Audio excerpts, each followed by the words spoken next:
बाबा रामदेव की 21 जून को अंतर्राष्ट्रीय योग दिवस मनाने की तैयारी पूरी हो चुकी है। इसी के तहत बाबा रामदेव ने हर की पौड़ी गंगा किनारे वीआईपी घाट पर योग प्रोटोकॉल रिहर्सल भी की थी। इस दौरान बाबा रामदेव ने आमजन से योग को अपने जीवन में उतारने की अपील की और कहा कि योग एक आंदोलन है, इसीलिए पूरी दुनिया को इसे अपनाना चाहिए। आपको बता दें कि बाबा रामदेव ने आमजन से 21 जून को 21 आसन, 5 सूक्ष्म व्यायाम और 5 प्राणायाम करने के साथ ही एमएनसी और चाइनीज प्रोडक्ट का बहिष्कार कर भारत को आत्मनिर्भर भारत बनाने की भी अपील की और योग को एक आंदोलन भी बताया। 21 तारीख को इंटरनेशनल योग डे पर पूरी दुनिया योग करेगी। उसके लिए मुख्य 21 आसन हैं और 5 सूक्ष्म व्यायाम हैं, 5 प्राणायाम हैं। इतना तो कम से कम सब करें और योग करने का व्रत लें, स्वदेशी का व्रत लें, चाइनीज़ प्रोडक्ट्स का बहिष्कार करें, एमएनसीज़ का बहिष्कार करें और भारत को स्वास्थ्य की दृष्टि से, आर्थिक दृष्टि से आत्मनिर्भर बनाने के लिए पूरा देश संकल्पित हो। यद्यपि इस बार सामूहिक रूप से बड़े आयोजन ना हो सकेंगे तो भी वर्चुअली वीडियो कॉन्फ्रेंसिंग के जरिए टीवी पर देख करके सब लोग योगाभ्यास को अपनाएं और योग खाली एक दिन के लिए नहीं होना चाहिए। वहीं बाबा रामदेव ने चीन को बदतमीज, जाहिल, गैर जिम्मेदार और क्रूर साम्राज्यवादी देश बताते हुए कहा कि हिंदी चीनी भाई भाई के संदेश को भुलाकर पुराने नियम कानून को भी भुला देना चाहिए। वहीं प्रधानमंत्री नरेंद्र मोदी जी को भी चीन के अंदर घुसकर चीन को सबक सिखाना चाहिए और चाइना का बहिष्कार कर उसको आर्थिक मोर्चे पर भी प्रचार करना चाहिए। चाइना एक बहुत ही बदतमीज किस्म का, गैर जिम्मेदार, एक जाहिल, क्रूर साम्राज्यवादी देश है।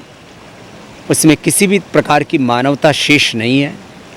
ऐसे में हिंदी चीनी भाई भाई को भुला करके, सारे समझौतों को रद्द करके कि हमारे सैनिक चीन और हिंदुस्तान की सीमा पर हथियार लेकर के एक दूसरे पर प्रहार नहीं करेंगे, इन सब को अब हमें कूड़ादान में डाल देना चाहिए। पुराने नियम कायदे कानूनों को पूरा देश सेना के साथ है, सरकार के साथ है, मोदी जी के साथ है। मोदी जी को वो निर्णय लेने चाहिए कि हम चाइना के अंदर घुस करके भी चाइना को सबक सिखाएंगे और चाइना का आर्थिक बहिष्कार करें देशवासी, उससे उसको आर्थिक मोर्चे पर भी हम पटक नहीं देंगे। इसके साथ ही रामदेव ने आगे कहा कि चीन नेपाल को उकसाकर भारत और नेपाल के बीच तनाव पैदा करना चाहता है, लेकिन इसमें चीन कामयाब नहीं होगा।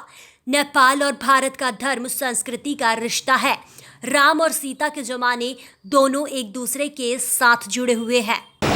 चीन बॉर्डर के साथ साथ नेपाल बॉर्डर पर भी चाइना नेपाल को उकसा करके और भारत और नेपाल के बीच में तनाव पैदा करना चाहता है, लेकिन इसमें चीन कामयाब नहीं होगा क्योंकि नेपाल के साथ हमारा रोटी बेटी का रिश्ता है, धर्म संस्कृति का रिश्ता है, पॉलिटिकल बाउंड्रीज अलग है। हम एक दूसरे का बराबर के भाई की तरह सम्मान करते हैं, लेकिन 99.99% नेपाल और भारत के लोग आपस में मैत्री पूर्वक रहना चाहते हैं क्योंकि माता जानकी, सीता और राम के ज़माने से हमारा रिश्ता है। इसको चाइना नहीं तोड़ सकता किसी भी कीमत पर। वहीं बाबा रामदेव ने एक बार फिर बहुत जल्द ही कोरोना का इलाज करने का दावा किया और कहा कि पतंजलि ने पहले कोरोना पर क्लिनिकल कंट्रोल स्टडी की और क्लिनिकल कंट्रोल ट्रायल भी उनका पूरा हो चुका है। बहुत जल्द ही वो कोरोनिकल और श्वसारी से देश और पूरी दुनिया को कोरोना से बचा सकेंगे। दुनिया को कोरोना मुक्त बनाने के लिए पतंजलि की ये सबसे बड़ी उपलब्धि है। वहीं साथ ही उन्होंने यह भी कहा कि कोरोना की दवा किट बनाने का काम जारी है और 21 जून के बाद वह इसकी वैक्सीन लॉन्च करने की तारीख भी बता देंगे।